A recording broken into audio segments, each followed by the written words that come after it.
The desert does not forgive mistakes.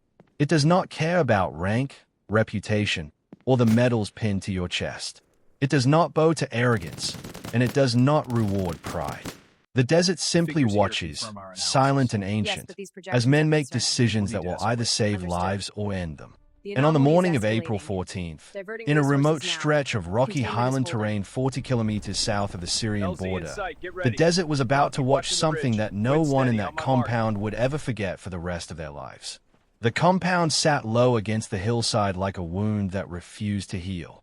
3 concrete structures arranged in a rough triangle, surrounded by a perimeter wall pocked with bullet scars from engagements that had come and gone over the previous decade. The kind of place that had seen too much history and none of it good. Guard towers at the northeast and southwest corners. Motion sensors along the eastern approach.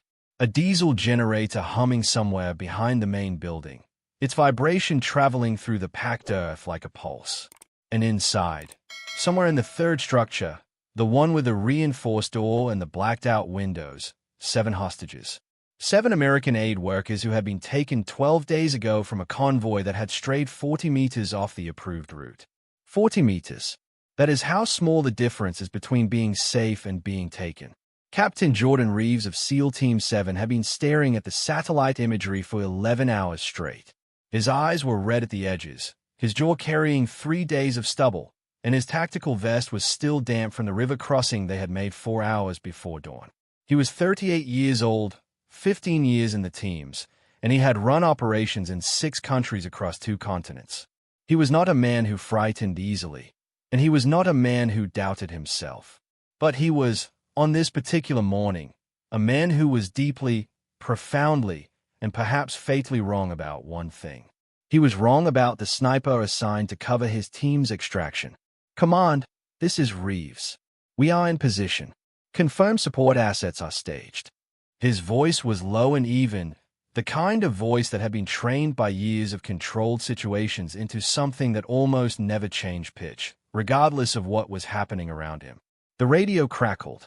Then a voice came back, calm and measured. "Reeves, this is command. All assets confirmed staged. Your Overwatch position is occupied. Call sign Phantom 1 is set." Reeves looked at the small photograph clipped to his mission brief. Sergeant First Class Maya Vasquez, 29 years old, Army 75th Ranger Regiment, transferred to Joint Operations Support 18 months prior. 111 confirmed engagements. 43 confirmed long-range eliminations at distances exceeding 800 meters. Longest confirmed shot on record for her unit, 1,240 meters, in a crosswind, in failing light, against a moving target. He had studied her file for approximately 4 minutes before setting it aside. "She's never run an op this hot," he said, to no one in particular. His second, Lieutenant Commander Derek Shaw, looked up from the terrain map. "Her numbers are good, boss. Numbers on paper and numbers in the field are different animals, sure. She's been in the field. She's been in support roles. She's never held Overwatch on a compound extraction with 7 lives depending on her calls." Reeves folded the photograph back into the mission brief. "Get me someone from Bravo Unit's sniper section. Bravo's snipers are on the Mosul tasking. They are 400 kilometers away. Then we run with reduced Overwatch coverage and compensate with speed." Shaw said nothing for a moment. Then he said, very carefully, "She's supposed to cover our northeast exposure. That's where the second guard tower is. If she's not on station, I heard you, Shaw. Then we proceed with Phantom 1 on station." Reeves picked up his rifle and chambered a round. "She holds the northeast sector. If she can't make the calls in time, we pull back and abort. But I want 2 of our people watching that tower independently." He did not say what he was thinking. He did not say that he did not trust a 29-year-old woman who had never operated at this tempo to carry the weight of 7 American lives on her shoulders. He did not say it, but the men around him read it in every line of his body, in the way he turned away from the photograph, in the way he issued the redundant coverage order as though Phantom 1 simply did not exist. 800 meters away, stretched flat against the cold rock of a ridgeline that commanded a perfect 360 view of the compound and the surrounding terrain, Maya Vasquez heard none of this. She did not need to. She already knew exactly what they thought of her, and she had decided, some time ago, to let her work do the talking. She had been in position since 02:15 hours.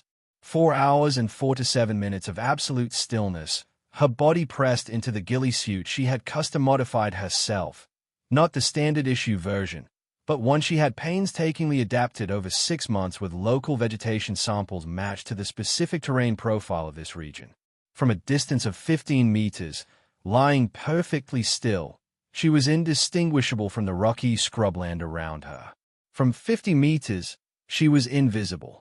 From 200 meters, she simply did not exist. Her rifle was an Accuracy International AXMC platform, chambered in .338 Lapua Magnum. Custom-fitted stock adjusted to her specific shoulder geometry. Schmidt and Bender PM2 scope, 5 to 25 power magnification. She had zeroed this weapon at 800 meters in controlled conditions and then verified the zero under 4 different wind and temperature scenarios across the previous 72 hours. She knew this rifle the way some people know the faces of people they love. Every characteristic, every tendency, every minute imperfection that she had learned to compensate for so automatically that the compensation itself had become invisible. Her spotter, Corporal James Okafor, was 18 inches to her left and slightly behind. 24 years old, born in Lagos, raised in Baltimore, trained at Fort Benning and then at the prestigious Scout Sniper course at Quantico. He and Maya had worked together for 14 months. In those 14 months, they had developed the kind of communication that required almost no words, a system of gesture, breath, and shared understanding built from hundreds of hours of shared space and shared danger. Okafor was watching the compound through his spotting scope, Kawa TSN 883 with a fluorite glass objective.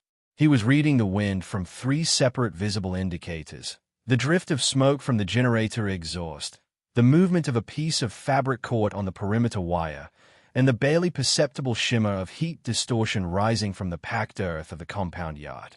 Northeast tower guard is rotating, Okafor murmured. His voice was barely louder than the wind. 12-minute pattern. He was at the east corner 3 minutes ago. He'll be at the north face in approximately 9 minutes. Copy, Maya said. Her voice was equally quiet. She did not move. Her eye remained fixed to the scope, cycling through a slow, methodical survey of the compound that she had already completed 11 times since she had taken position. She was not looking for something new. She was verifying that nothing had changed, that the pattern she had memorized over the previous 4 hours of observation remained intact. 7 guards visible, 2 in towers, 3 rotating on foot patrol in a pattern that brought them to their respective corners every 8 to 14 minutes, with enough variation to indicate they were operating on randomized patrol schedules rather than fixed rotations, which meant someone competent was running their security protocols. 1 guard at the main gate, stationary.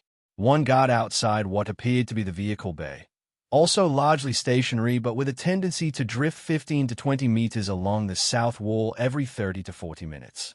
Plus however many were inside. That was the variable. That was always the variable. Team is moving, Okafor said. Reeves just gave the approach signal. Maya shifted her scan to the northwest.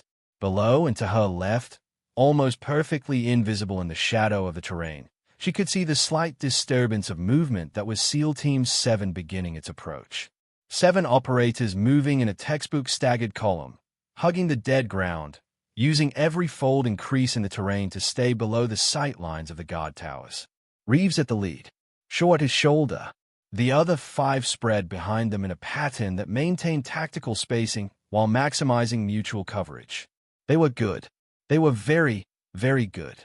Maya watched them and felt something that was not quite admiration and not quite concern. It was more like the feeling you get when you watch someone you respect walking toward a problem that only you can fully see. Because from 800 meters above and behind the compound, Maya Vasquez could see something that Reeves and his team could not. The southeast corner of the compound wall had a shadow that did not match the angle of the early morning light. She had noticed it 4 to 7 minutes ago. She had watched it for 23 minutes before she was certain. There was a man behind that wall who was not on any of the surveillance photographs, not in any of the intelligence briefings. Someone who was either a new addition to the guard rotation, or, and this was the possibility that had been sitting cold in Maya's stomach for the last 24 minutes, someone who had been placed there specifically because someone inside that compound knew, or suspected, that an extraction attempt was coming. She keyed her radio. "Command, Phantom 1. I have an unidentified static in the southeast sector, not on the intel package. Requesting confirmation of compound personnel count." A pause. Then, "Phantom 1, last confirmed count was 9 personnel. I'm observing what appears to be a 10th. Southeast exterior wall, inner face, approximately 15 meters north of the south gate. Has been static for at least 40 minutes. Another pause. Longer this time. She could hear the subtle edge of consultation in the background noise of the channel. "Phantom 1, we cannot confirm. Use your judgment." Maya exhaled slowly. "Use your judgment."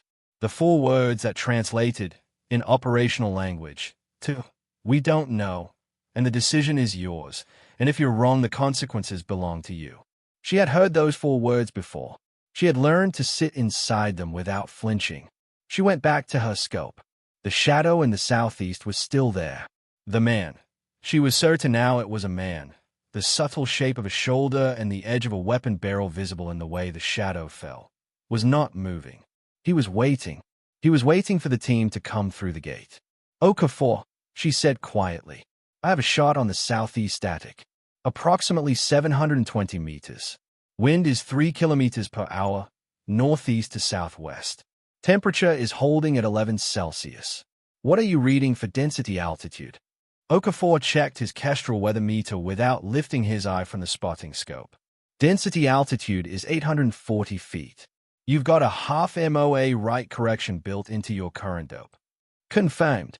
She made a fractional adjustment to her turret. Not the full correction, a half correction, because the shot was downward at approximately 15 degrees of angle and the wind was crossing at a geometry that partially offset the density altitude effect. She had run these calculations in her head, without a ballistic calculator, in approximately 4 seconds. She had been running calculations like this for 10 years. The team was 350 meters from the main gate. They were committed. Reeves came up on the team channel. "All elements, stand by for breach. Northwest and southwest towers are our primary concern. Phantom 1, confirm northeast tower guard position. Northeast tower, guard is at the north face. Facing outward. He has not observed the approach team." "Copy. We go on my mark." Maya's breathing had slowed to 8 breaths per minute. At 8 breaths per minute, the movement of the chest during respiration creates approximately 0.4 millimeters of scope movement at full magnification. She had trained herself, over years, to squeeze the trigger during the nanosecond pause between exhale and the next inhale, the natural respiratory pause when the body is perfectly still. The window is approximately 1.5 seconds. In 1.5 seconds, a trained sniper can complete the entire trigger press sequence from first contact to firing. She was not thinking about this. It had long since ceased to be thought and had become something closer to breathing itself. "Mark," Reeves said. The team began moving forward at speed, and the shadow in the southeast corner of the compound wall began to move. Maya fired.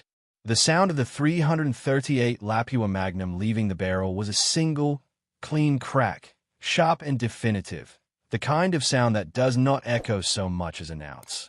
722 meters away, the man who had been waiting behind the southeast wall dropped straight down, without drama, without sound, without warning. He had been standing one moment, and he was gone the next, the way a candle flame simply ceases to exist when the air above it changes. In the northeast tower, the guard's head turned sharply toward the sound.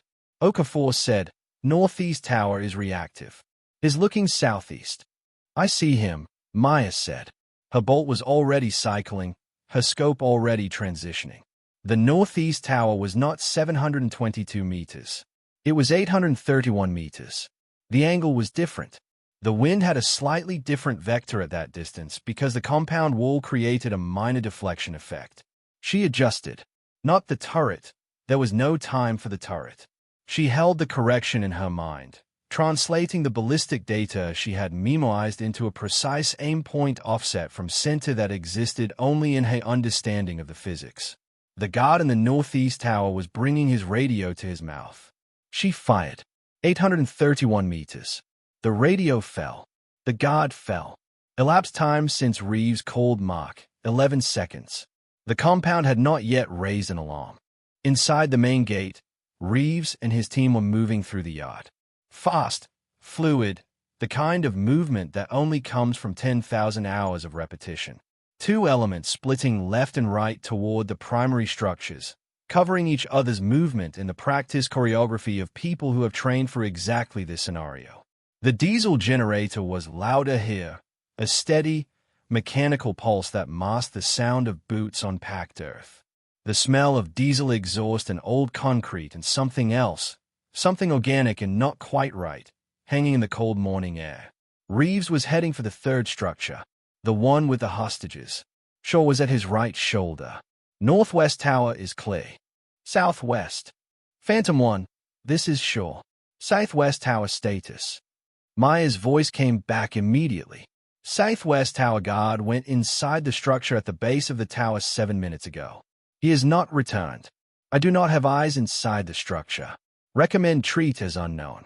Copy that. Shaw looked at Reeves. We need to clear that before we breach the hostage structure. It'll cost us 2 minutes. It'll cost us more if he comes out on hour 6 during the breach. Reeves acknowledged this with a single nod.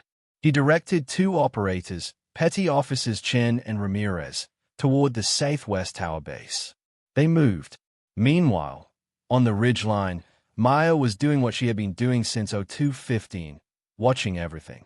Her scope was cycling through a continuous survey pattern, never pausing long enough on any single point to become fixed, always moving in the practiced rhythm that allowed her to maintain awareness of the full compound simultaneously. She was watching the main gate, which her team had come through and which remained, surprisingly, concerning, still open behind them. She was watching the vehicle bay on the south wall, where the drifting guard had moved back to his central position and was now looking toward the northeast tower with the slow, puzzled expression of a man who has heard something but is not yet sure what he heard. She was watching the main structure, the one with the blacked-out windows, where a sliver of light had appeared at the edge of one of the window frames. Someone inside had just turned on a light, or lifted a blackout curtain to look out.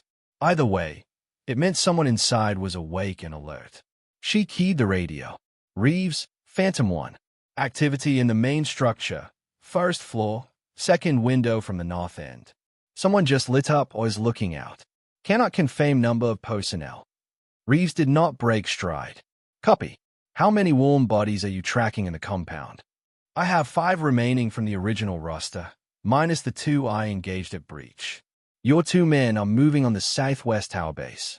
I have the vehicle bay guard in my scan. I have 1 possible inside the main structure. That accounts for 5 of the remaining 7. 2 are unaccounted for. Where are they? Unknown. Possibly inside either the main structure or the hostage structure. Possibly in positions I don't have angle on. A pause. There's a drainage ditch along the east wall that I cannot observe from my current position. It runs approximately 30 meters along the wall, and it is deep enough to conceal a standing man. Reeves stopped, just for a second. Then he said, very deliberately, Shaw. East wall drainage ditch. On it. Shaw redirected 2 more operators toward the eastern approach.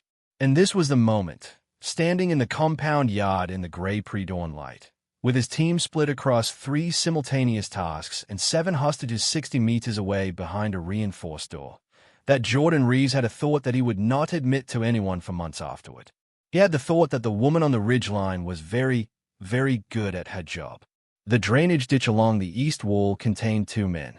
Petty Officer Martinez saw them first, 2 figures pressed into the shadow of the ditch, both armed, both dressed in the same dark military pattern clothing as the rest of the compound security force. They were watching the main gate with the focused intensity of men who were waiting for something specific. They had not yet looked toward the yard because whatever they expected to come through that gate, they expected it to announce itself. They expected noise, breach charges, the sound of engines. They did not expect 7 men moving in absolute silence through the gray morning light. Martinez and his partner, Petty Officer Jackson, engaged them simultaneously at a distance of 14 meters. No sound, no alarm. The two figures in the drainage ditch were simply there one moment and gone the next. The count was now 8 down. One unknown plus, however, was inside. The breaching team reached the hostage structure. The door was reinforced steel set into a concrete frame, hinged inward, with what looked like a mechanical drop bar on the inside. Standard breach charge would work, but it would also announce their presence to anyone inside who was still conscious and armed. The charge would make noise. The noise would travel. And if there was anyone in that main structure who was watching the second window from the north end, Phantom 1, main structure activity. Window is clear. I am not observing active surveillance from that position. However, I want you to know that I have been watching that window for the last 4 minutes, and I have not seen movement since the initial light change. That could mean the observer has moved away from the window. It could mean they are watching from a position inside the room that does not require them to be visible at the window frame. You think it's a threat? A brief pause. I think it is an unknown.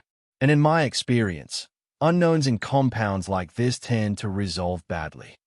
Reeves made the decision in less than 3 seconds. He pulled Chen from the southwest tower position, which had been cleared, the guard inside subdued without engagement, and positioned him on the main structure with instructions to immediately engage any armed individual who exited or appeared at the ground floor windows. Then he nodded to the breacher. The charge was placed. The team stacked behind it. 3, 2, 1. The door blew inward with a sound like a thunderclap at close range, and Reeves was through it before the echo had time to form. His weapon up, his light on, sweeping the interior with the controlled aggression of someone who has crossed a threshold like this dozens of times and learned in the most consequential possible way that hesitation costs lives.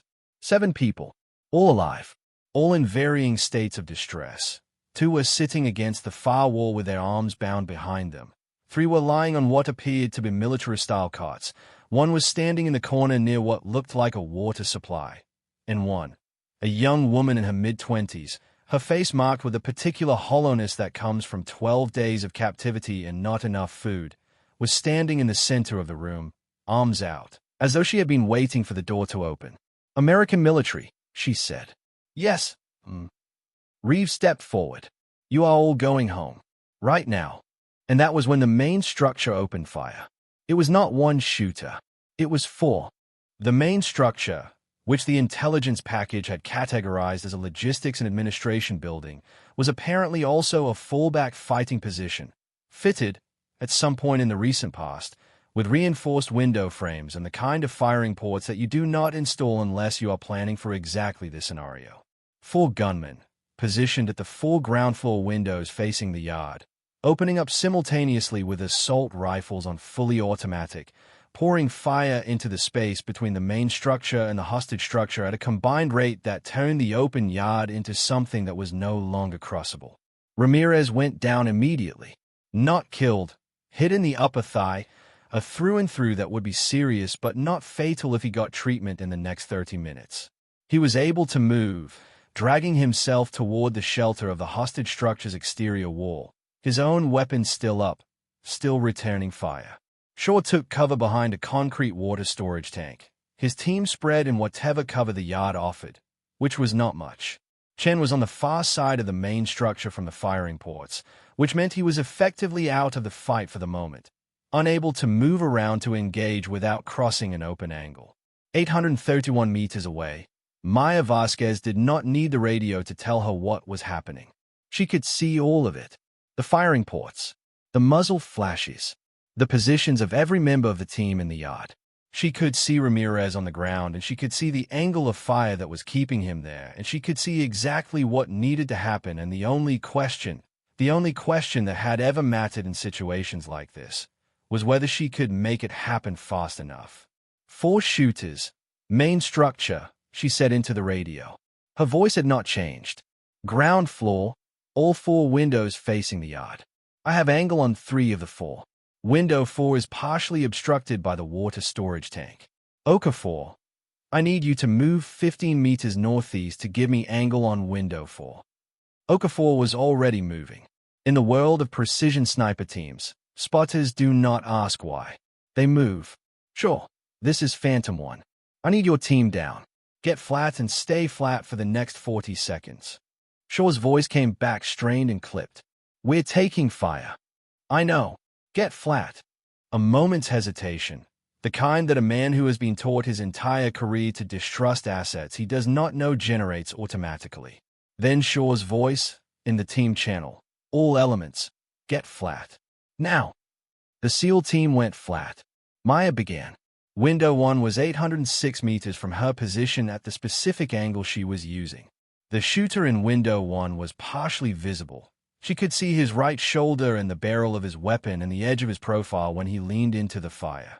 Not a full-body shot, not even close to a clean headshot, but the edge of a profile, at 806 meters, is enough if you know exactly where the rest of the person's body is behind what you can see.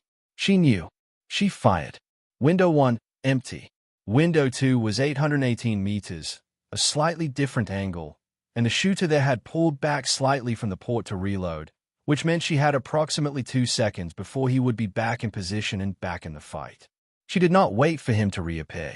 She placed her round through the center of the firing port aperture itself, the space through which he would have to lean forward to shoot, and waited. He came back to the port and found the bullet waiting for him. Window 2, empty. Window 3 required correction because the structure's exterior wall had a slight protrusion at the roofline that created a visual distortion at this angle and distance, a distortion she had identified and measured and accounted for during the previous 4 hours of observation. She accounted for it now, automatically, the way she accounted for the wind and the temperature and the density altitude, all of it running simultaneously in the extraordinary computational machinery of a mind that had been trained to this specific purpose. She fired. Window 3, empty. Okafor was in position. I've got window 4, he said. Shooter is at the right edge of the port, taking angle on your breach team's position. Give me the hold. Half MOA left, quarter MOA down. Wind has shifted to southeast at this angle, 2 kilometers per hour. Full correction. Maya applied the corrections in the time it takes to draw breath. Squeezed. Window 4, empty. Elapsed time from first shot to fourth shot, 14 seconds. The compound yard was silent. Then Jordan Reeves' voice came up on the radio, and it sounded like a man who had just recalculated several things simultaneously. Phantom 1. Are all 4 shooters down? Confirmed. All 4 windows are clear. Compound yard is clear of active hostile fire. I am continuing to observe for additional threats. A pause. A long one. How long have you been on station? Since 02:15. Another pause. That's almost 5 hours. Yes, sir. Reeves looked out across the compound yard. His team was rising from the flat positions. Ramirez was being attended to. The 7 hostages were being secured for movement. Everything was proceeding exactly as it should proceed, along a timeline that was still within the extraction window, with casualties at 1 man temporarily down rather than the catastrophic outcome that 4 automatic weapons firing into a confined space with no cover should have produced. It should have been a disaster. It was not a disaster. He looked up at the ridgeline, 800 meters away, rocky and featureless, no visible sign that anyone was there at all. He looked for 20 seconds, saw nothing, and then he reached for his radio. Phantom 1, this is Reeves. I need you to know something. Go ahead. I pulled 2 additional operators to cover your sector because I did not think you could handle the northeast independently. A silence. Not hostile, just a silence. I know, Maya said. I was wrong. Another silence. Then, yeah, you were. If there was satisfaction in her voice, it was the quietest possible version of it, the kind that does not need to announce itself because it already knows its own weight. 12 confirmed hostiles. 5 minutes and 41 seconds of active engagement. All 7 hostages recovered alive. 1 friendly WIA, non-life-threatening. Those were the numbers that would appear in the after-action report. They do not fully capture what it means to lie on cold rock for 5 hours without moving and then execute 14 seconds of precision fire with perfect calmness in the middle of a firefight, accounting for wind and distance and angle and obstruction and time pressure. hitting 4 different targets at distances ranging from 806 to 831 meters. None of them clean shots. All of them taken in the specific compressed window of opportunity that opens and closes in a firefight like a door in a high wind. They do not capture what it means to notice a shadow that does not match the light 4 to 7 minutes before the operation begins, and to trust your own observation against the weight of an intelligence package that says something different, and to make the call. They do not capture what it means to do all of this in front of a man who had already decided you were not good enough, and to do it anyway, not to prove him wrong, though you do prove him wrong, but because 7 people inside a compound with a reinforced door are counting on you, even though they do not know your name, even though they will never know what you did for them on a cold hillside 800 meters from where they were being held. They do not capture any of that. Numbers rarely do. 4 hours later, at the forward operating base where the extraction team had assembled for the debrief, Jordan Reeves was sitting across a folding table from Maya Vasquez for the first time in person. She was not what he had expected. He was not sure exactly what he had expected. Something more immediately visible, perhaps some quality that he could have pointed to and said, "Yes, that is obviously someone exceptional." But she looked like a soldier, tired, slightly dusty from the field, the particular flatness in the eyes that comes from operational intensity followed by the long drive back through uncertain terrain. She was drinking coffee from a metal cup, and she had her notebook open on the table in front of her, filled with her own handwritten calculations, range estimates, wind readings, correction data, that she recorded after every operation as a matter of personal discipline. Reeves sat down across from her and did not say anything for a moment. Then he said, "Walk me through the southeast static." Maya turned a page in her notebook. I picked him up at 0347. He was in a position that was not visible in any of the surveillance photography because the photography was all taken during daylight hours at angles that did not capture the shadow geometry of the interior east wall. At night, with a thermal scope, you can see the heat signature of a person pressed against a concrete wall even through their own concealment if you're at the right angle and you give it enough time.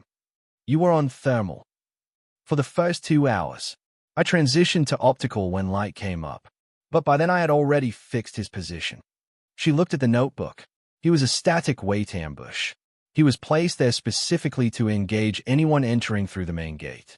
He would have been invisible to your team until you were inside the perimeter. Reeves was quiet for a moment.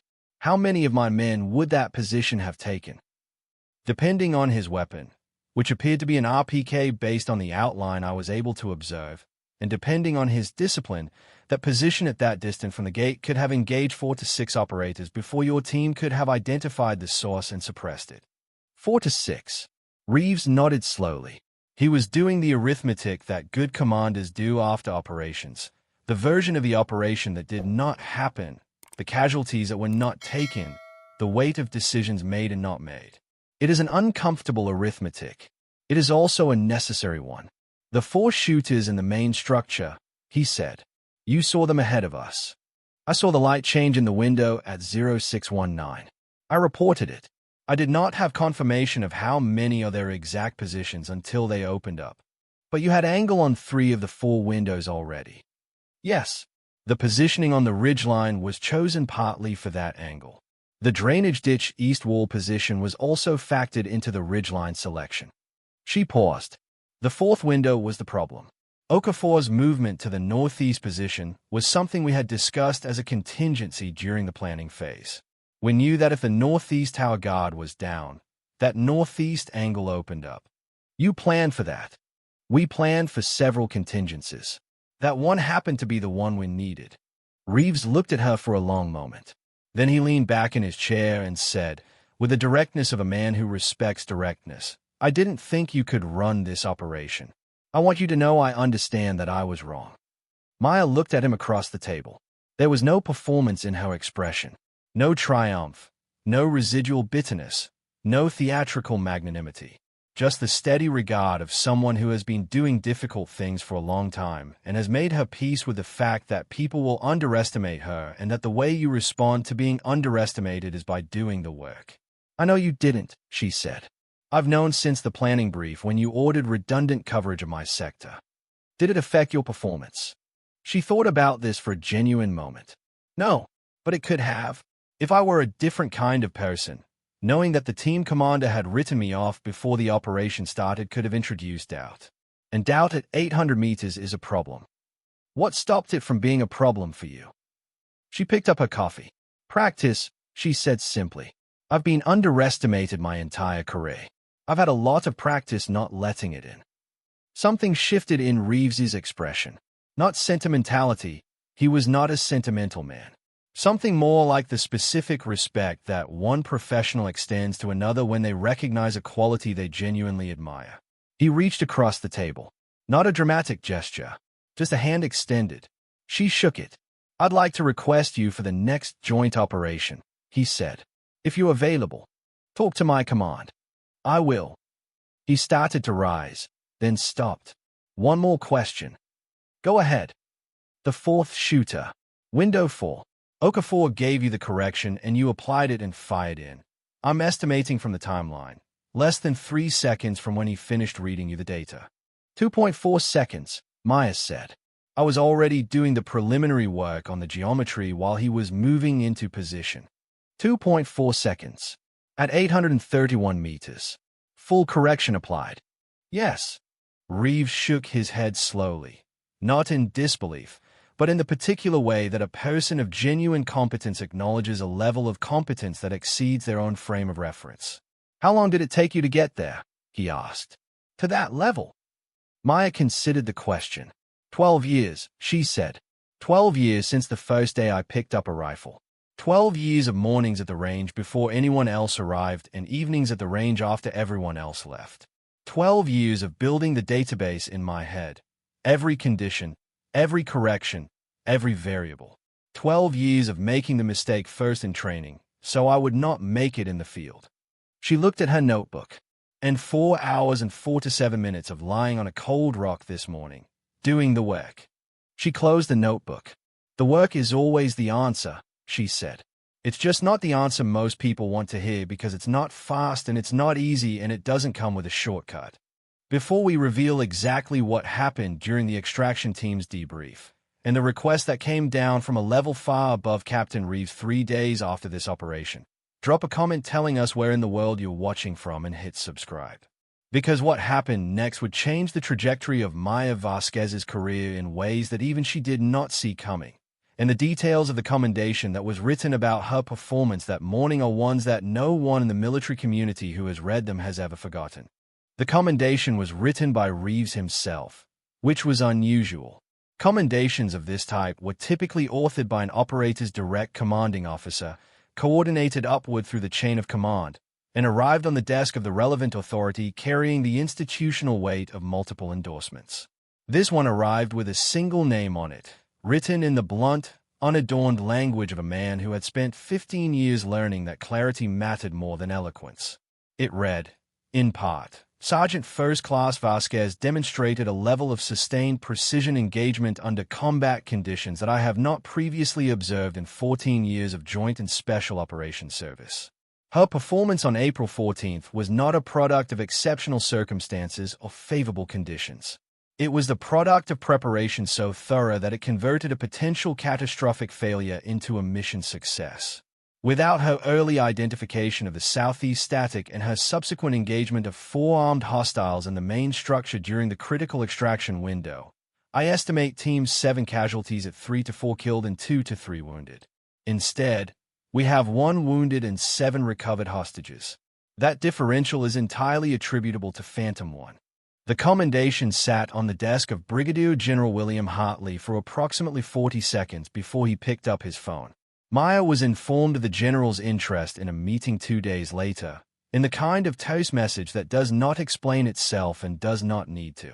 She drove to the meeting in a vehicle borrowed from the motor pool, arrived 7 minutes early, and sat in the outer office reading a ballistics manual she had been meaning to get back to for 3 weeks.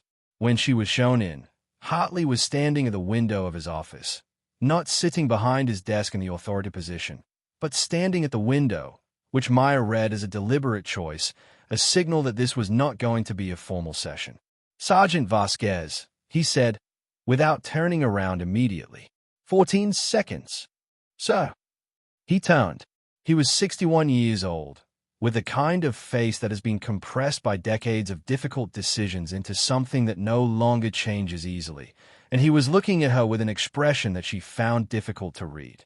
Not the appraising look she was used to, the one that measured and categorized and usually arrived at underestimation. Something different. 14 seconds, he said again. 4 targets, 4 shots, 800 meters plus, in 14 seconds. I've been in this business for 37 years, and I have spoken to people whose job it is to evaluate these things, and none of them will give me a number for how rare that is because the number is too small to be useful. Maya said nothing. There was nothing to say that would improve on the silence. Reeves tells me he owes you 4 lives. Reeves is generous, she said. His accounting for worst-case scenario. His accounting for what he observed, which is what I'm doing. Hartley moved to his desk, not to sit behind it but to pick something up, a folder, which he held for a moment before setting back down. I have a tasking that is currently sitting without an assigned Overwatch element. It's a joint operation, multi-agency, with a hostage component. The profile is more complex than the April 14th operation. The distances are greater and the terrain is more variable. He looked at her steadily. I would like Phantom 1 assigned to Overwatch. Maya held his gaze. I would need to review the full intelligence package and the terrain profile before I can make a capability assessment. Of course. And I would need 48 hours for a site survey. You have 7 to 2. She nodded once. Then yes, sir. Phantom 1 is available. Hartley allowed himself something that was not quite a smile, but occupied the same territory. One more thing, Sergeant. He reached into the folder and withdrew something, not documents, but a small item that he set on the desk between them. A compass. Old, well-used, the kind that has been carried for years and shows it. That belonged to my first Overwatch element in Desert Storm.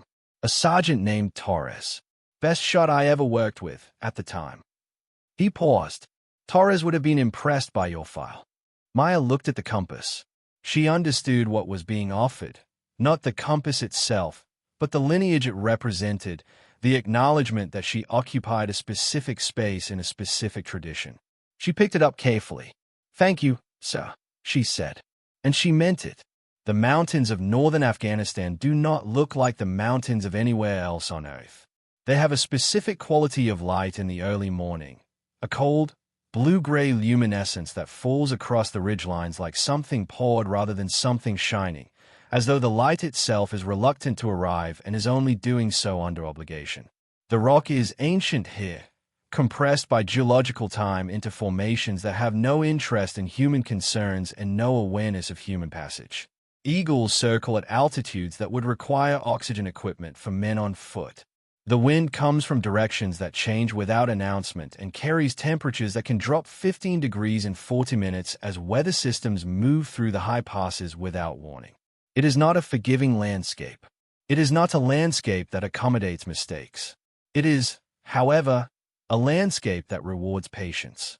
And patience, the specific, disciplined, almost meditative form of patience that allows a person to remain perfectly still for hours at a time while the cold works its way through every layer of clothing and the wind shifts and the light changes and the target does or does not appear, was the quality that Maya Vasquez had developed more completely than any other in her 12 years of work. She was 31 months past the April 14th operation. A lot had changed. A lot had not. The briefing for Operation Ironclad had taken place 6 days earlier, in a secure facility 40 kilometers south of Kabul, in a room that had the particular atmosphere of a place where serious people gather to discuss serious problems without the luxury of time. 12 people around a conference table. Military, intelligence, interagency. The kind of room where every person present has a clearance level that would surprise most civilians and a personal history that would surprise them more. Maya had sat at the end of the table, which was where she preferred to sit, the position that allows you to observe everyone in the room simultaneously without appearing to do so. Okafor was beside her, his notebook open, his pen moving in the steady shorthand he used for operational briefings. The intelligence officer, a woman named Carver, mid-40s, The kind of precise and contained manner that comes from years of working in environments where imprecision has consequences, had walked them through the situation in the methodical, led way that good intelligence officers present complex problems. 15 hostages. Not 7. 15. A mixed group, 8 American aid workers, 4 European journalists, and 3 local national interpreters who had been working with a NATO-affiliated research organization. Taken 22 days ago from a convoy that had been ambushed on a mountain road at a choke point that the intelligence community now assessed had been identified by hostile forces through surveillance of the convoy's route pattern over the preceding 3 weeks. Patient, methodical surveillance. The kind that requires time and discipline and a degree of operational sophistication that was higher than initial assessments had indicated. The holding location was identified 4 days ago, Carver said, advancing a satellite image onto the main screen. A compound in the Kunar Province highlands, approximately 18 kilometers from the Pakistan border. Elevation is 2,140 meters. The compound sits on a plateau with a 360-degree drop on all sides except the western approach, which is the only vehicle-accessible route in. Maya studied the image. A compound on a plateau. The elevation alone created a set of ballistic considerations that flatland operations did not require. The reduced air density at altitude, the different wind behavior in mountain terrain, the way temperature gradients created unpredictable turbulence in the air column between her potential position and the target. And the platform itself was a problem. A plateau with drops on 3 sides meant that any Overwatch position would need to be either higher than the compound, which meant significantly higher, given the plateau's own elevation, or at a distance that compensated for the lack of elevation dominance. The western approach was vehicle accessible, which meant it was the approach any rescue team would use, which meant it was the approach any competent hostile force would have covered first. What are the distances? She asked. Carver pulled up a measurement overlay. From a nearest viable elevated Overwatch position to the compound's eastern face, 1,420 meters. The room was quiet for a moment. 1,420 meters. For reference, a standard military sniper qualification course requires shots to 600 meters. Advanced courses push to 800. The international sniper competition record for precision target engagement is routinely set around 1,200 meters by the best practitioners in the world. Beyond 1,400 meters, the ballistic variables, wind drift, Coriolis effect, atmospheric density, bullet drop, multiply and compound in ways that push the limits of both equipment and human calculation. 1,420 meters. In mountain terrain. At altitude. Has anyone run the ballistics on that position? The intelligence officer asked.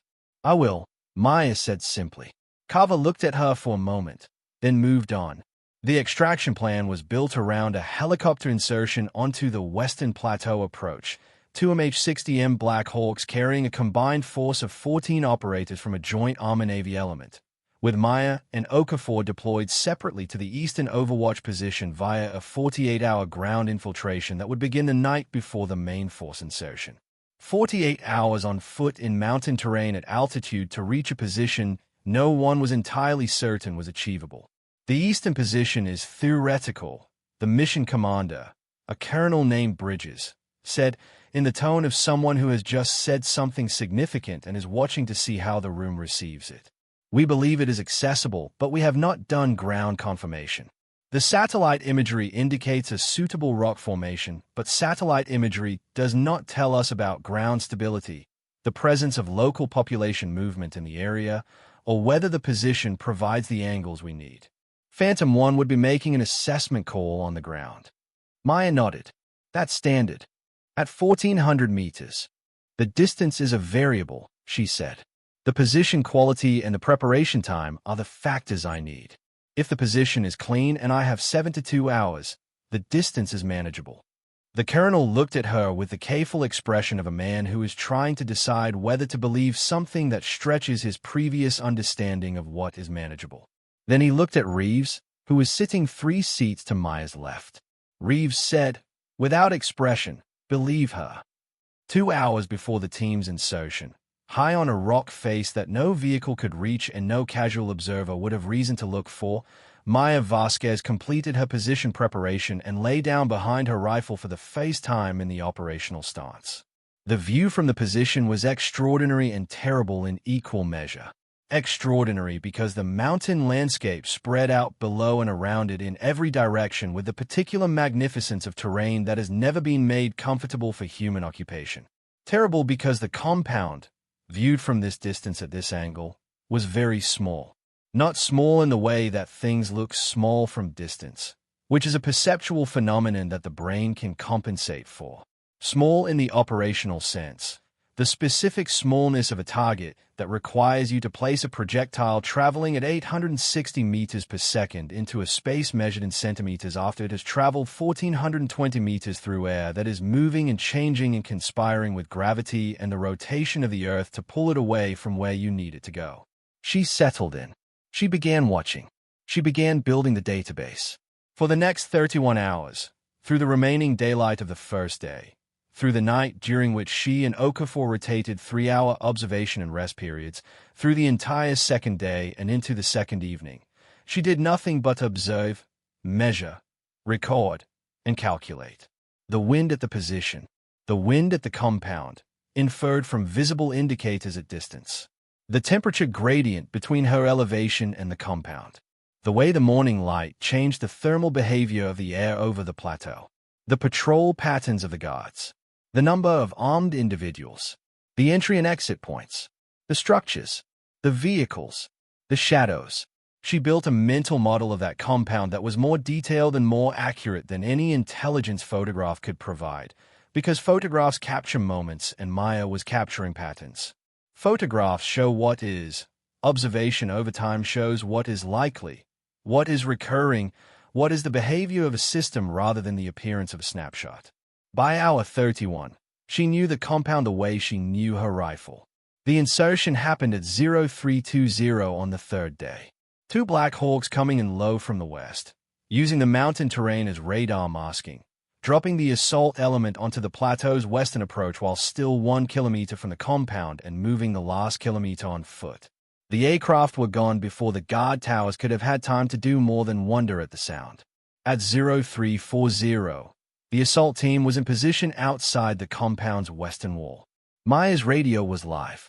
She could hear the controlled breathing of people preparing themselves for the precise and dangerous work of walking into a place where armed people did not want them.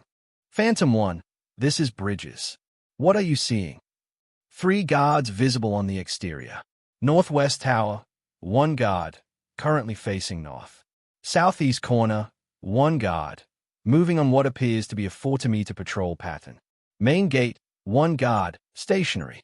Interior is obscured by the wall except for the portions visible above the parapet.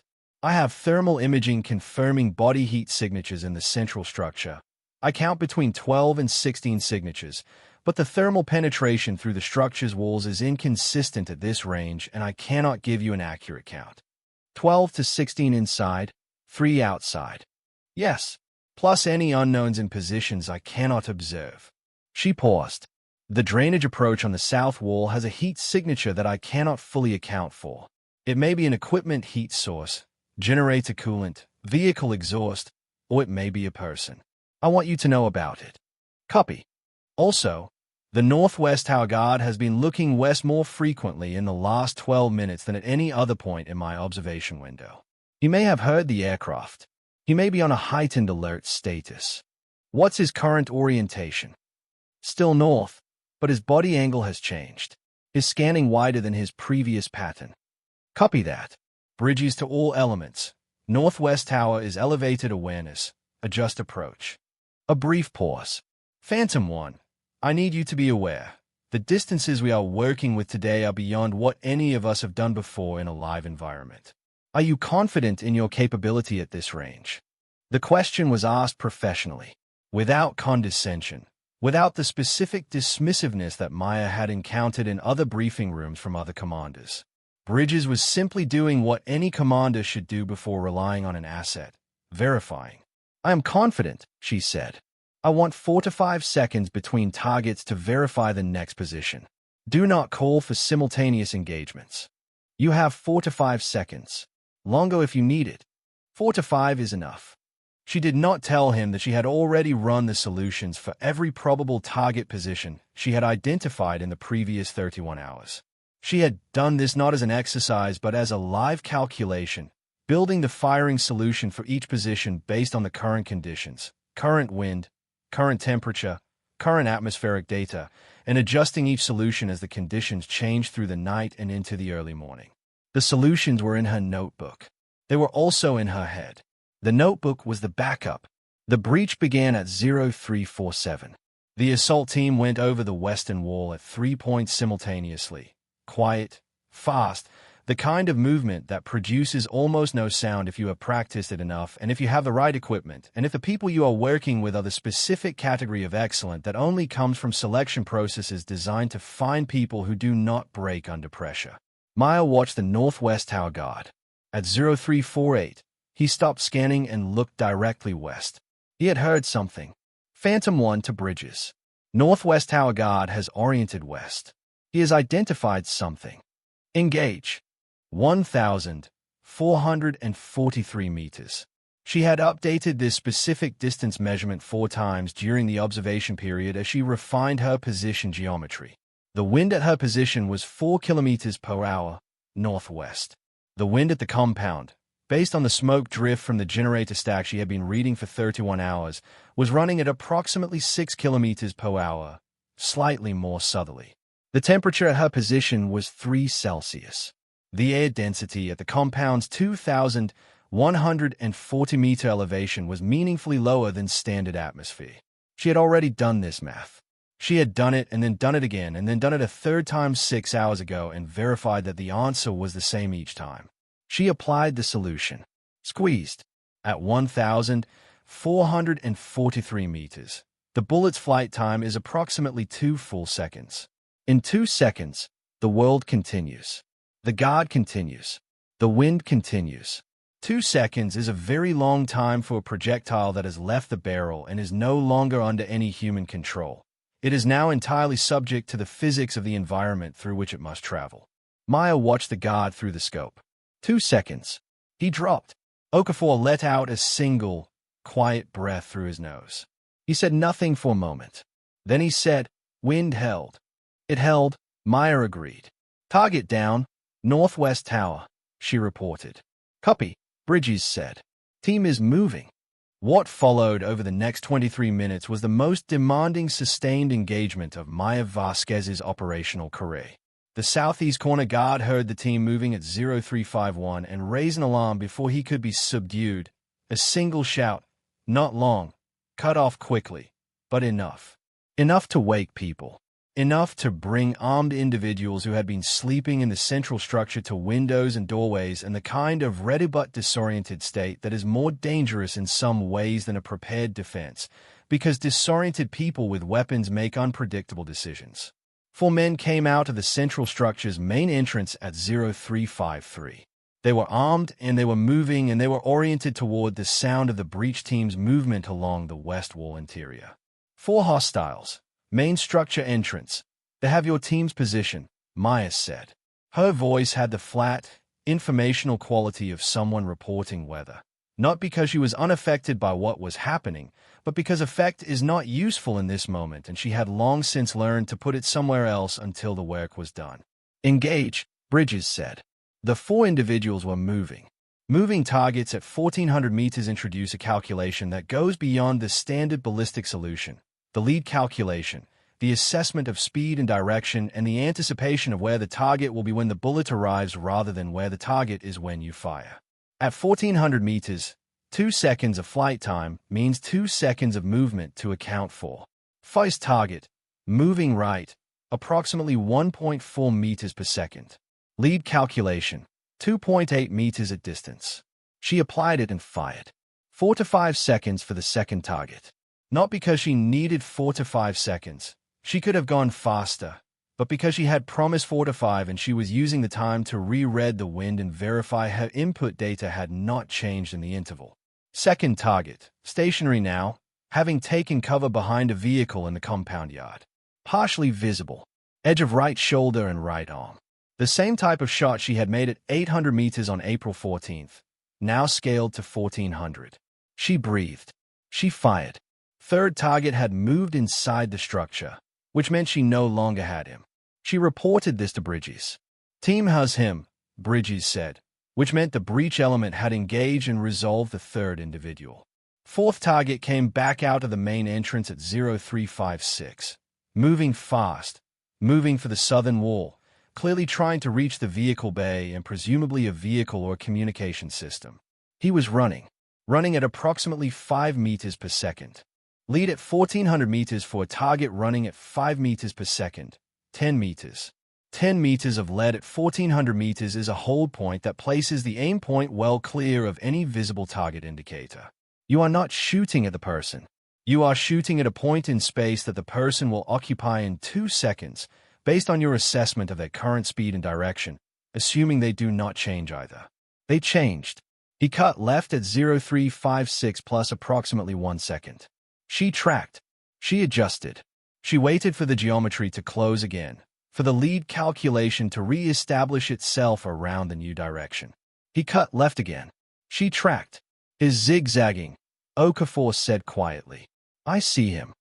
A person zigzagging to avoid fire at 1400 meters from a sniper they do not know is there and cannot see is not a rational tactical response. It is a fear response. The instinct to make yourself unpredictable because unpredictability feels safer than running in a straight line. It is the right instinct. It does, genuinely, make you harder to hit. But it is not impossible to manage if you understand the pattern. Zigzagging runners under stress create predictable patterns. They alternate direction at intervals that are governed by their own stride cadence and the physical reality of changing direction at speed. The intervals are not random. They cannot be random, because the human body has biomechanical constraints. If you watch long enough and your mind is doing the right kind of work, the pattern emerges. Maya watched for 2 full cycles of the pattern. Then she fired ahead of the next cut. He ran into it. Fourth hostile down, she said. I am continuing observation. In the compound, the assault team was working through the central structure, clearing room by room in the controlled and deliberate manner of people who understand that speed and thoroughness are not opposites in this context, but rather 2 dimensions of the same quality. 8 minutes into the internal clearing operation, Bridges' voice came over the radio. We have the hostages. All 15. Beginning extraction. Maya kept watching, because the operation was not over until the last operator was off that plateau. At 0419, as the extraction team was moving the hostages to the western approach for helicopter pickup, 3 vehicles appeared on the road from the east. They had not been in any intelligence assessment. They were not accounted for in the mission plan. They were simply there. 3 technical trucks, each mounted with a heavy machine gun, moving at speed along the eastern access road that the intelligence package had characterized as a secondary route used primarily for supply movement. Bridges. I have 3 vehicle-mounted technicals on the eastern approach. Estimated time to compound perimeter, 7 minutes at current speed. A silence on the radio. The kind of silence that contains very rapid thinking. Can you engage vehicles at that distance? I can engage the personnel operating the weapons. If I take the gunners, the vehicles are less of a threat, but the drivers will still be mobile. She was already doing the distance calculation.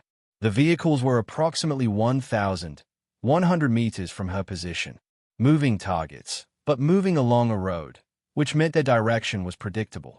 The gunners were exposed, standing or sitting in the truck beds, operating the mounted weapons.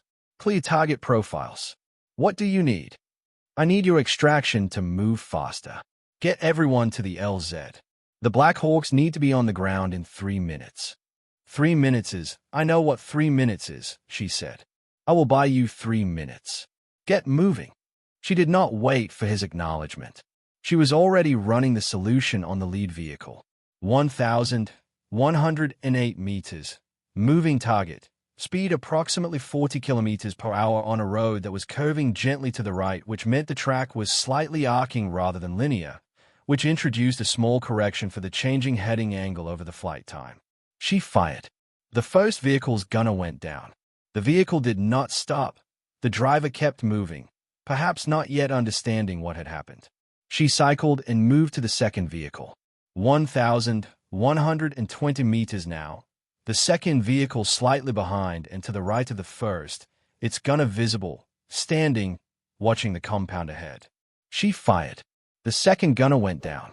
Third vehicle was now 1,060 meters, having accelerated when the first two engagements had.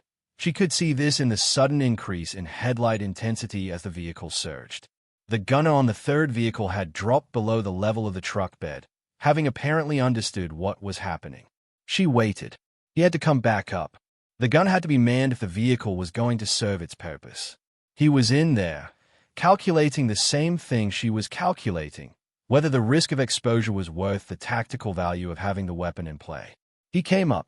She fired. 3 gunners down, she said into the radio. Vehicles are still mobile, but weapons are unmanned. Your window is closing. Where are the helicopters? 2 minutes out, Bridges said, and his voice had the particular quality of a man who is running and talking at the same time. You have 90 seconds before those vehicles reach the perimeter. The vehicles were continuing to move. Unmanned weapons, but 3 vehicles full of armed individuals approaching a compound where the assault team was in the final stages of extraction. The drivers were visible through their windshields, but engaging a windshield target in a moving vehicle at 1,000 meters with any confidence in the outcome was a different problem than engaging an exposed gunner. Glass deflects. Angles change. The variables multiply. She made the assessment in approximately 2 seconds. Okafor, I need wind at 1,000 meters. What are you reading from the lower terrain indicators? Okafor shifted his spotting scope to read the lower elevation wind indicators, dust movement on the road, the behavior of scrub vegetation along the eastern approach, the drift of exhaust from the vehicles themselves. 8 kilometers per hour, east-northeast, consistent below the thermal layer. 8 kilometers per hour. That was stronger than what she was reading at her position. The wind was accelerating through the valley terrain below her. She adjusted the hold. The lead vehicle's windshield was visible. The driver's profile was there, a dark shape behind the glass, leaning slightly forward, driving fast. She fired. The vehicle veered sharply left and stopped, its front end dropping into the road's shallow drainage ditch. The other 2 vehicles braked. Uncertainty, the most valuable thing you can create in an adversary at a critical moment. Uncertainty buys time. Time is what was needed. Helicopters, she said. 60 seconds, Bridges said. She was already working the solution on the second vehicle's driver. The second vehicle had stopped and its occupants were beginning to dismount, which was, tactically, the correct response to someone engaging their vehicles from distance, because dismounting removes the vehicle as a large, trackable target and disperses the threat into smaller, less visible elements. But dismounting takes time. And in the time it takes to dismount and orient and move, a great many things can happen. Team is at the LZ, Bridges said. 30 seconds. The Black Hawks came in from the west, low and fast, their rotor noise arriving before their silhouettes resolved against the lightening sky. The dismounted individuals from the 3 vehicles were moving toward the compound, weapons up, still uncertain about the origin of the fire that had taken their gunners and their lead driver. They were moving fast, but they were not moving with the specific organized purpose of people who know exactly what they are doing. And that specific quality of operational uncertainty was what Maya had been buying with every shot. The helicopters landed. The extraction team and the 15 hostages loaded in the organized chaos of a time-pressured helicopter pickup. People moving fast, people being helped, the rotors making communication impossible without radio. The whole thing taking the 43 seconds that a well-rehearsed element needs to load that many people onto 2 aircraft. 43 seconds. The dismounted hostiles were inside the compound perimeter by the time the second helicopter lifted. They arrived at the LZ 22 seconds after the second helicopter was airborne. 22 seconds. That is the margin. That is what 1,400 meters of precision engagement over 23 minutes of sustained operation had purchased. 22 seconds. The debrief happened in Kabul, in the same kind of room as the previous debrief, but with more people around the table and a quality of attention in the room that was different from anything Maya had experienced before. There were individuals present who did not introduce themselves and whose rank insignia she did not immediately recognize, and this told her that the report of what had happened on the plateau had traveled faster and farther than debriefs typically travel. Bridges ran the formal debrief with the methodical precision she had come to associate with him. Thorough, non-emotive, focused on the operational facts. Timeline. Engagements. Decisions. Outcomes. 15 hostages recovered, all alive. 0 friendly casualties. 11 confirmed hostile engagements from the Overwatch position. 11. At distances ranging from 980 meters to 1,443 meters. In mountain terrain, at altitude, against a mix of static and moving targets, over a sustained operation window of 32 minutes. When the formal debrief ended, the people who had not introduced themselves asked to speak to Maya privately. This was not a request that carried the quality of a request. She understood this and remained in her chair as the rest of the room emptied. There were 3 of them, 2 men and a woman. The woman did the talking. "We have a program," the woman said. "It is not something we discuss in large rooms. It involves a very small number of people who have demonstrated a very specific combination of capabilities." She paused. "You have come to our attention 3 times in the past 18 months. Twice for long-range engagements that were assessed, after the fact, to be at the outer limit of what we believed was achievable in a live operational environment. And once for something else. What was the 3rd time?" Maya asked. "You reported an anomalous shadow in a compound surveillance assessment that every other trained observer who looked at the same imagery missed. And you were correct." The woman opened a folder, not dramatically, just practically, the way a professional opens a folder. "You have a quality of observational analysis that is distinct from your shooting capability. Both are exceptional. Together, they represent something we want to retain and develop in a context that is more strategically significant than individual operation support." Maya looked at her steadily. "What kind of context?" "The kind where the decisions you make and the observations you record affect outcomes at a level above individual compound operations." The woman paused. "The kind where you would have access to intelligence resources that would make your current preparation process significantly more capable. And the kind where the distances involved would make 1,400 meters look like a standard day." The room was very quiet for a moment. Maya thought about the compass in her jacket pocket, Torres's compass, that Hartley had given her, the lineage of people who had done difficult work in difficult places and had passed something forward into the hands of those who came after them. She thought about 12 years of early mornings at the range and evenings at the range and the cold rock of a ridgeline and 31 hours of observation and the 2-second flight time of a bullet that must carry the entire weight of the calculation that went into it. She thought about Okafor, who would follow wherever she was assigned, because that was the kind of partnership they had built.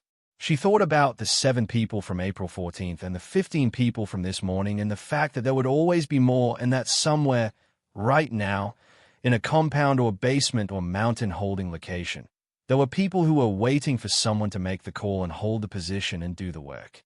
She looked at the woman across the table. "Tell me about the program," she said. They told her. It took 4 hours. By the end, the morning light had fully arrived and was coming through the briefing room's high windows at an angle that made the dust in the air visible. Particles floating in the shafts of light with the aimless, peaceful quality of things that are not subject to gravity's full demand. The program was called Cornerstone.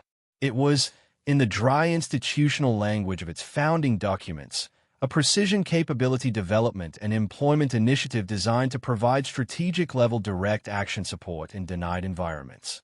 In practice, what this meant was that there were certain situations, rare, specific, carefully evaluated situations, where a single person in the right position with the right capability could produce an outcome that no other asset or method could produce. Where the choice was not between a small operation and a large operation, but between a single, perfectly positioned expert and nothing at all. Cornerstone was the framework that identified those situations, prepared the people who could address them, and sent those people to places that did not appear in any after-action report using any name that could be traced. Maya would be the 9th person to enter the program since its founding. She would be the first woman. She was not surprised by either number. "There is one requirement," the woman said, at the end of the 4 hours. "You cannot tell anyone you are entering this program. Not family. Not colleagues. Not Okafor. Maya thought about this. Okafor, who had been 18 inches to her left for 14 months, who had read the wind when she needed the wind and had moved into position without asking why, who had said nothing, just a single quiet breath through his nose, when the bullet found its target at 1,443 meters. Okafor comes with me, she said, not aggressively. As a fact, the three people looked at each other. The program has not previously used spotter-shooter pairs, the woman said. Then you have been leaving half the capability on the table, Maya said simply. A precision shooter without a qualified spotter is operating at approximately 70% of their potential in complex environments. Okafor is the best spotter I have worked with. He is also an exceptional observer and analyst in his own right. If you want what I can do, you take both of us. A silence. Then one of the men, the older one, who had been quiet throughout, said, "Pull Okafor's file." To the other man, not to Maya. But the direction was clear. They pulled the file. An hour later, they said yes. 2 weeks after the Cornerstone briefing, Maya Vasquez sat in a small apartment in a city that this story will not name, looking out of a window at a street that looked like 100 other streets in a dozen other countries she had passed through in the previous 12 years. Okafor was at the table behind her, going through terrain analysis material with the same focused attention he brought to everything. The apartment was rented. The names on the lease were not their names. The phones they were carrying were not registered to anything that could lead back to either of them. They had been given a new operational profile, a new set of parameters, a briefing that made every previous operation look, by comparison, like the kind of thing you train for rather than the kind of thing you do. The target distance in the upcoming operation was 1,900 meters, just shy of 2 kilometers. At that distance, the Coriolis effect, the deflection of a projectile caused by the rotation of the Earth, becomes a measurable factor that must be accounted for in the firing solution. At that distance, the bullet will be in the air for approximately 3 seconds. In 3 seconds, the Earth rotates beneath the bullet's flight path by a distance that, at the latitudes involved, requires a correction of approximately 12 centimeters. 12 centimeters that have nothing to do with wind or gravity, but simply with the fact that the planet is spinning and the bullet is not. Maya had been recalculating the solution for this operation for 11 days. She had been building a new database from the intelligence package's terrain analysis, filling in gaps with her own research, running the ballistics in every weather scenario she could generate from the historical climate data for the target region. She had fired 400 rounds through a loner rifle, the same model and caliber she would use, in preparation conditions designed to simulate the target environment as closely as possible. She was ready. She believed, as ready as it was possible to be. Okafor looked up from the terrain analysis. "Wind's going to be the problem," he said. "The valley orientation creates a venturi effect that the historical data shows can go from 4 kilometers per hour to 18 in under 2 minutes. I know. If it goes to 18 while the bullet's in the air, I know, Okafor." He looked at her for a moment. In 14 months of partnership, they had developed the ability to have complete conversations in very few words, or in silence, or in the specific quality of a look. This look said, "I know you know, and I am saying it anyway, because saying things out loud is part of how we prepare, and both of us know that." She looked back at him with something that said, "I know, and you're right, and we will figure it out the way we always figure it out." He nodded, went back to the terrain analysis. She went back to the window. Outside, the street was doing what streets do, moving, anonymous, indifferent to the work being done in the apartment above it. People walking, vehicles passing, the ordinary texture of a city going about its business without any awareness of the particular weight being held by the two people in the apartment. Maya looked at the street and thought about what the woman from Cornerstone had said. Situations where the choice is between a single, perfectly positioned expert and nothing at all. She thought about what it means to be the person in that position, to be the specific individual who has built the specific capability that makes the difference between an outcome and a catastrophe, to carry that capability not as a burden. She had decided long ago that it was not a burden, but as a responsibility to the preparation that created it. a responsibility to the people who will need it when the moment arrives. She reached into her jacket and found Torres's compass, held it in her palm. The metal was worn smooth by years of hands that had held it before hers, and it had the specific weight of something that has been carried for a long time and has earned its density. She closed her fingers around it. The next operation would begin in 6 days. She had 6 days to prepare. She would use all of them, because that is what it means to be the person who holds the position when no one else can. It is not the 14 seconds of a firefight or the single perfect shot that travels 2 kilometers through mountain air and accounts for the rotation of the earth and the behavior of wind that changes in under 2 minutes. It is not the moment of performance, however extraordinary that moment may be. It is the 12 years before the moment. The early mornings and the late evenings and the 400 rounds through a loner rifle and the 31 hours on a cold rock face building the database and the compass in your pocket that carries the weight of everyone who came before you. It is the unglamorous, repetitive, patient work of becoming ready for the moment before the moment arrives. It is doing the work. It is always doing the work. And out there, right now, in some compound, in some basement, in some mountain-holding location you will never see and I will never name, there are people who are counting on someone to have done the work. Counting on someone to be in position.